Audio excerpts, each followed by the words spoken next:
జై తెలంగాణ. అందరికీ నమస్కారం. తెలంగాణ రాష్ట్రంలో అసలు పాలకుడెవరు, నిర్ణయాలు తీసుకునేది ఎవరు, ఎవరి రాష్ట్రానికి ముఖ్యమంత్రి అనేటువంటి ఆలోచన ప్రజలకు అందడం లేదు. ఆయన పేరుకే ముఖ్యమంత్రి.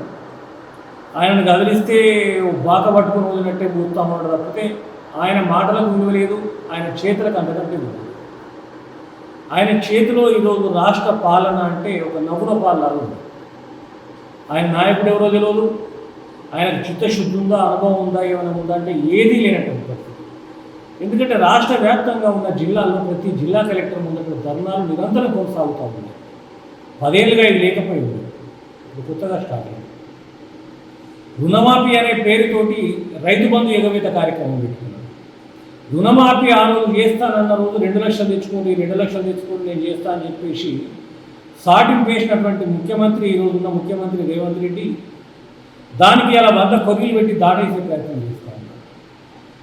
అదే కాకుండా ఏవైతే అబద్ధపు హామీల పునాదుల మీద ప్రభుత్వాన్ని ఏర్పాటు చేసిందో వాటిని నెరవేర్చడం చేతగాక పక్కదాన్ని దొరుకుతా ఉన్నారు. ఉద్యమకారులకు 200 గజాల భూమి ఇల్లు ఇస్తానన్నాడు, ఇప్పటివరకు ఆ ఊసు లేదు.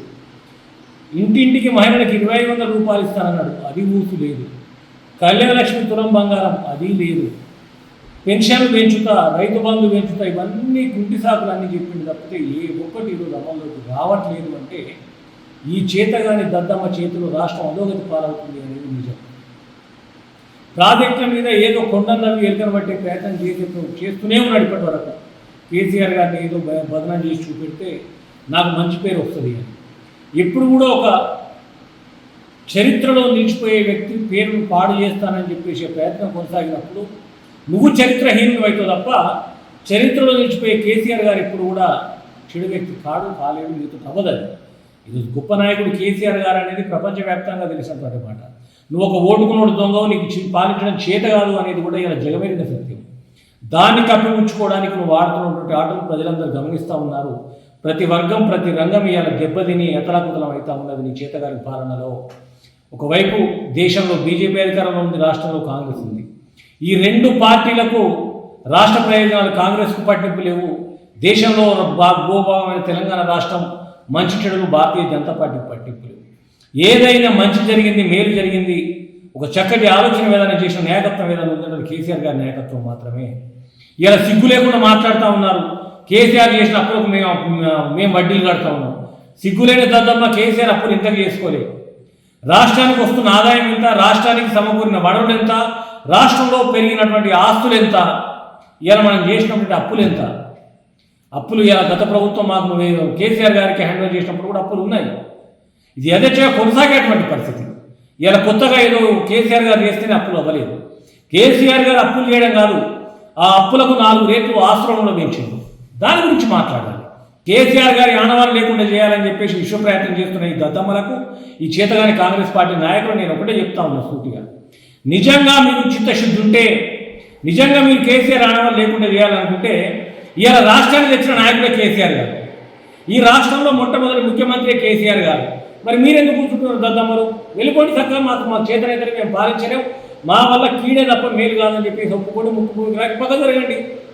ఇవాళ కేసీఆర్ గారి పార్టీలో ఉన్న ఎమ్మెల్యేలకు కాలు మొక్కి దండం పెట్టి గనులు పట్టుకొని డబ్బులు ఆశలు పెట్టి ఇవాళ జాయిన్ చేసుకొని బెదిరించి భయభ్రాంతులకు గురి చేసి జాయిన్ చేసుకొని అది పెద్ద రాజకీయం అనుకుంటా ఉన్నావు. ఎందుకు జాయిన్ చేసుకుంటున్నావు? నీ ప్రభుత్వాన్ని ఎప్పుడు ఊరగొడతారో తెలియదు కాబట్టి వీళ్ళని జాయిన్ చేసుకునే అవసరం వస్తుంది. నువ్వు వాళ్ళని జాయిన్ చేసుకున్నంత మాత్రం గొప్ప నాయకుడు కాలేవు. ఎందుకు కాలేవు అంటే ప్రజలు నిన్ను ఆదరించాలి, ప్రజలు నిన్ను అంటా ఉన్నారు. అంతేకాకుండా మీ నాయకుడు మరియాష్ అంటా ఉన్నాడు, బీఆర్ఎస్ పార్టీ నుంచి వచ్చినటువంటి ఎమ్మెల్యేల నియోజకవర్గంలో విపరీతమైనటువంటి వ్యతిరేకత ఉన్నది. అంటే విపరీతమైన వ్యతిరేకత ఎందుకు వచ్చింది అంటే ఇవాళ చేతగాని దద్దమ్మ పార్టీలో వాళ్ళ మీద వ్యతిరేకత వస్తూ ఉంది. నిజంగా వాళ్ళ మీద వ్యతిరేకత ఉంటే బీఆర్ఎస్ పార్టీ అభ్యర్థిగా వాళ్ళు గెలవకపోతుండే, మీరు నిలబెట్టినటువంటి అభ్యర్థి ఓడిపోకపోతుండే, గెలిచారు ఇవాళ వాళ్ళు. కానీ మీ పార్టీలో చేరుకున్న తర్వాత వాళ్ళకు చరిత్రహీనులుగా నియోజకవర్గాల్లో ఉన్నారు. ఇది మీ వల్ల వాళ్ళకి చెడ్డ పేరు వచ్చింది. ఏదైతే వాళ్ళపైనే కదా మధ్యవేసి నువ్వు ఓడిపోయింది కూడా ఇవాళ నీకు చెప్తా ఉన్నావు. మరి మన వాళ్ళ నిజంగా నువ్వు అన్నట్టు వ్యతిరేకత ఉన్నానుకున్నావు. ఏం పీకడానికి చేంజ్ చేసుకుంటున్నారు మీ పార్టీలలో? అవసరం ఏమొచ్చింది? మీకు చేత కదా, మీకు ఉన్నారు కదా సంఖ్య 65 మంది ఉన్నారు, సరిపోరా? అంత వ్యతిరేకత ఉన్న వాళ్ళని కూడా జాయిన్ చేసుకుంటున్నారంటే మీకు అభద్రతా భావం, మీ ప్రభుత్వం నిలబడదు అనేటువంటి అనుమానంలో మీరు ఉన్నారు కాబట్టి ఇలా వాళ్ళని చేర్చుకుంటా ఉన్నారు. ఖచ్చితంగా ప్రజాక్షేత్రంలో ప్రజలు ప్రతిదీ గమనిస్తూ ఉన్నారు. కేసీఆర్ గారి పాలన ఎంత ఆదర్శవంతంగా కొనసాగింది, ఎంతమందిని అక్కున చేర్చుకున్నది, ఎన్ని వర్గాలను ఎన్ని రంగాలను చేత పట్టుకొని ఇలా అభివృద్ధి దిశగా ముందుకు తీసుకొచ్చింది. ఇలా ఈ ప్రభుత్వం కేసీఆర్ గారు ముఖ్యమంత్రిగా దిగిపోయిన తర్వాత, రేవంత్ రెడ్డి ముఖ్యమంత్రి అయిన తర్వాత ఈ ప్రభుత్వం ఎన్ని మంచి పనులు చేసింది, ఎంత వెనుకడుగు వేసింది, ఎన్ని కంపెనీలు వెళ్ళిపోతూ ఉన్నాయి, కంపెనీలు రావడానికి ఎందుకు ఇష్టం చూపెట్టట్లేదు అనేది ప్రతిదీ ప్రజల మనసులో ఉన్నది. అవకాశం కోసం ఎదురు చూస్తూ ఉన్నారు.